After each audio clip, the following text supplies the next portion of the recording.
Ok, salut. Alors aujourd'hui je vous retrouve pour une vidéo qui va porter sur le thème de la vieillesse en rapport avec la féminité. C'est une vidéo qu'on m'a demandé de faire à plusieurs reprises et j'ai décidé en fait de m'y prendre avec un angle un peu différent peut-être de ce que vous attendez ou de ce que vous attendiez.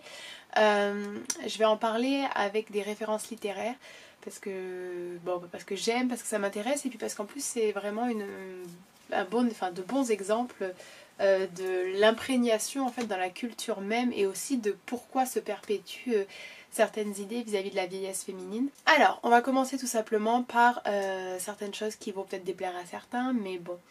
Il est vrai qu'on vit à une époque où la vieillesse et l'âge, tout simplement, que ce soit aussi bien en termes d'expérience, que ce soit en termes de physique, que ce soit en termes d'activité, soi-disant réservée à des personnes d'un certain âge, n'est pas très apprécié.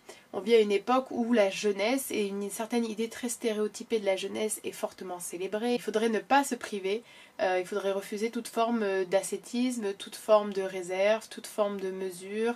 Il faut être un bon vivant, il faut manger, il faut fumer, il faut se droguer, etc.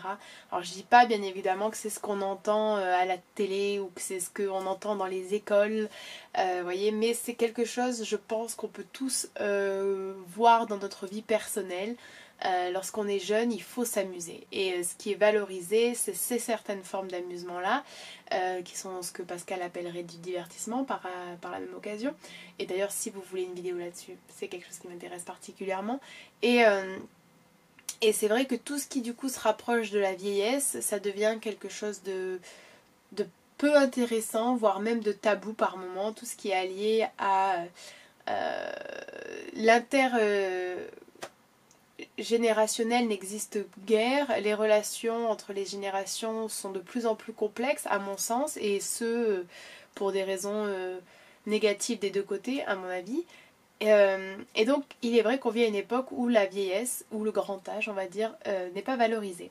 Néanmoins il est important de préciser que pour les femmes ça revêt une toute autre dimension, c'est-à-dire qu'il y a évidemment la dimension sexiste qui s'impose là-dessus, ce qui rend la chose encore bien plus complexe. La femme âgée est en quelque sorte, et je ne suis pas du tout d'accord avec ça, hein, mais en quelque sorte un rebut de la société. Et une femme guette avec angoisse et anxiété les premiers signes de vieillissement. Une femme se doit d'avoir un corps qui ne laisse rien transparaître, les rides ne sont pas belles, les cheveux grisonnants ne sont pas beaux, alors qu'on remarque chez un homme une comparaison qui est souvent utilisée, qu'un homme c'est comme du vin. Le bon vin c'est du vin qui a maturé, un homme ce serait pareil, une femme pas du tout.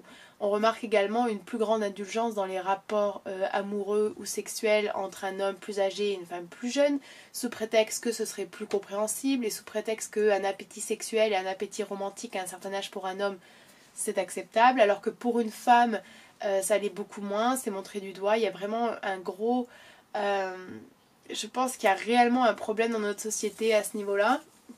Alors que, et ce qui le rend d'autant plus problématique, c'est qu'il y a une asymétrie entre comment on le vit du côté des hommes et comment on le vit du côté des femmes. Et lorsqu'on s'intéresse un peu à ces représentations du féminin vieillissant dans la littérature ou dans les arts, on se rend compte très rapidement qu'en réalité ces arts ont contribué à perpétuer ces idées-là de manière qui peuvent sembler tout à fait anodines. Le premier exemple qui m'était venu en fait très naturellement lorsque on m'avait proposé cette idée de vidéo, c'était Ronsard. Alors Ronsard, je pense que tout le monde connaît Ronsard. Je suis pas du tout fan de Ronsard, mais Ronsard, le premier, enfin pas le premier, mais Ronsard, non pas du tout le premier, mais Ronsard est l'un, je pense, des auteurs les plus emblématiques de cette pression faite aux femmes à rester jeunes et de cette double pression sur les femmes, c'est-à-dire qu'il faut profiter du temps où l'on est jeune et désirable, la valeur d'une femme ne résidant que dans sa beauté physique et son seul moyen d'accéder à l'amour étant de charmer les hommes grâce à ses atouts physiques. Du coup ça donne des poèmes du genre, des choses qui sous un d'espèces de couverts épicuriens sont en réalité profondément sexistes. Par exemple ce poème qui s'appelle « Cueillez dès aujourd'hui les roses de la vie » que vous devez connaître je pense. Quand vous serez bien vieille au soir à la chandelle, assise auprès du feu, dévidant et filant, direz chantant mes vers en vous émerveillant, Ronsard me célébrait du temps que j'étais belle. Lors vous n'aurez servante aux yantelles nouvelles, déjà sous le labeur à demi sommeillant, qui au bruit de ronsard ne saille réveillant, bénissant votre nom de louange immortelle. Je serai sous la terre, et, fantôme sans eau, par les ombres myrteux je prendrai mon repos. Vous serez au foyer, une vieille accroupie, regrettant mon amour et votre fier dédain. Vivez si m'en croyez, n'attendez à demain, cueillez dès aujourd'hui les roses de la vie. Donc ça c'est un poème des sonnets pour Hélène qui date de 1578. Et donc là on voit qu'il y a une espèce d'injonction, d'appel à profiter de la vie, à goûter au plaisir de la chair, au plaisir amoureux, mais pas du tout de manière innocente. On sent bien que c'est très explicite. Un Ronsard fait pression sur la femme en lui disant tu regretteras ton dédain parce qu'un jour tu seras vieille, tu seras moche et plus personne ne t'aimera en gros. Voilà, le message est peu positif et peu flatteur, j'ai envie de dire. Du coup, on remarque une évolution pas très positive et pas très améliorative du thème ou du topos de la vieille femme qui au 19e siècle se forme vraiment très très précisément et qui perdure encore à l'heure actuelle.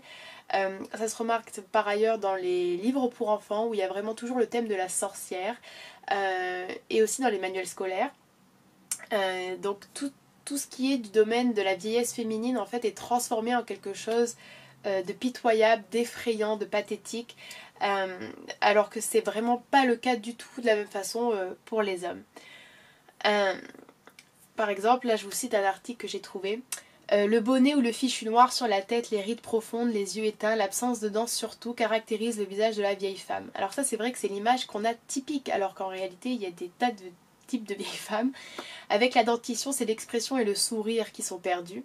Lèvres rentrées sur les gencives, menton pointé vers le nez, ce profil de sorcière est maintes fois décrit. C'est aussi l'alimentation qui a été réduite au bouillon, soupe et pain trempé. Amaigrie, tremblante, la femme âgée est si courbée qu'elle paraît sans tête. Alors, avec cet petit extrait, on voit très bien qu'en fait, il y a toute une espèce de... comment dire, j'ai envie de dire de constellation qui tourne autour de la figure de la vieille femme. C'est-à-dire que non seulement il y a le côté physique, mais il y a tout ce qui est plaisir. Elle n'a pas de rapport amoureux, elle n'a pas de rapport sexuel, elle ne se nourrit pas, elle n'a pas de loisirs, elle est également seule la plupart du temps. C'est une vie pathétique qui est peinte.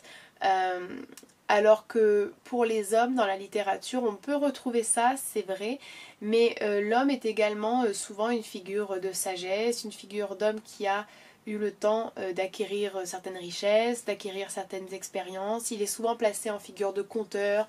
On peut remonter très tôt dans l'Antiquité, l'Aède. Il y a vraiment une sorte, enfin il y a un gros déséquilibre en tout cas entre les figures médioratives apposées à la vieillesse masculine et celles apposées à la vieillesse féminine qui sont très rares. Alors n'allez pas me chercher les exceptions, bien évidemment qu'il y en a. Là on parle d'ensemble, de courant, de tendances qu'on peut remarquer. Alors là je vous ai parlé bien évidemment plutôt du 19e, enfin Ronsard pas du tout, mais ce qu'on peut voir du coup avec Ronsard, c'est que c'est quelque chose qui commence très très tôt, même avant les Lumières, et qui continue de se répandre malheureusement. Par exemple, La Rochefoucauld va écrire « L'enfer des femmes, c'est la vieillesse ». Alors oui et non, c'est-à-dire que oui, étant donné les sociétés dans lesquelles on vit, il est vrai que l'enfer des femmes, entre autres, c'est la vieillesse. Néanmoins, ça c'est pas du tout quelque chose qui l'est de manière inhérente. C'est une conséquence des conceptions humaines et de la société humaine. Un autre auteur qui en parle beaucoup, c'est Balzac. Néanmoins, Balzac, comme j'ai envie de dire Zola, et comme Flaubert, c'est trois auteurs qui parlent beaucoup de cet aspect-là de la vieillesse, mais qui en parlent de manière un peu plus nuancée à mon sens. Néanmoins, il faut en fait réellement lire des auteurs féminines pour avoir une description moins portée sur le physique, moins péjorative, avec beaucoup moins de jugement, beaucoup moins de mépris de la vieillesse. Par exemple, Colette. Ou par exemple George Sand également. George Sand en parle, et notamment dans ses correspondances, et elle en fait ne sent pas du tout la vieillesse pratiquement. Ou en tout cas ne la vit pas du tout de la même manière. Colette également, notamment en rapport avec sa mère, et on voit en fait une telle différence entre la manière dont c'est traité par des hommes et dont c'est traité par des femmes que la misogynie, même inconsciente, est totalement apparente. Alors une des raisons aussi principales, et je vais m'arrêter là sans doute, pour lesquelles les femmes vieillissantes sont des rebuts de la société, c'est parce qu'elles ne servent plus aux fonctions essentielles des femmes. C'est-à-dire qu'elles ne peuvent plus avoir d'enfants, elles ne peuvent plus enfanter. Ça c'est quelque chose néanmoins qui se retrouve un petit peu bousculé dans les représentations avec le grotesque médiéval où La vieillesse se rapproche de l'enfance, se rapproche de la grossesse pardon, dans tout ce qui est grotesque où il y a des renversements, mais ça c'est vraiment minoritaire également. Donc oui, les femmes ne peuvent plus enfanter, les femmes ne peuvent plus travailler, même si c'est pas du tout l'un des rôles premiers des femmes, mais il faut les femmes travailler également au champ, etc. Et enfin, elles ne peuvent plus séduire. En théorie, parce qu'elles ne sont plus belles. Donc vous enlevez à une femme la procréation, l'enfantement, vous enlevez à une femme sa beauté physique, et en plus vous lui enlevez la capacité à faire des choses dans la maison, donc à être utile, la femme ne sert plus à rien. C'est pour ça, je pense, qu'on a eu toujours cette représentation extrêmement négative de la femme, vieillissante, et d'autant plus négative qu'on s'en servait pour l'effrayer et pour profiter d'elle tant qu'elle était encore jeune. Et si vous pensez que c'est quelque chose qui est dépassé, non, pas du tout. Ça peut se voir dans la vie de tous les jours à différents niveaux, mais je vais vous donner un exemple, c'est que lorsque je me plains de harcèlement en ligne ou même de harcèlement dans la rue, il est très fréquent qu'on me réponde quand tu seras vieille et que plus personne ne te regardera, tu regretteras les moments où tu avais de l'attention masculine.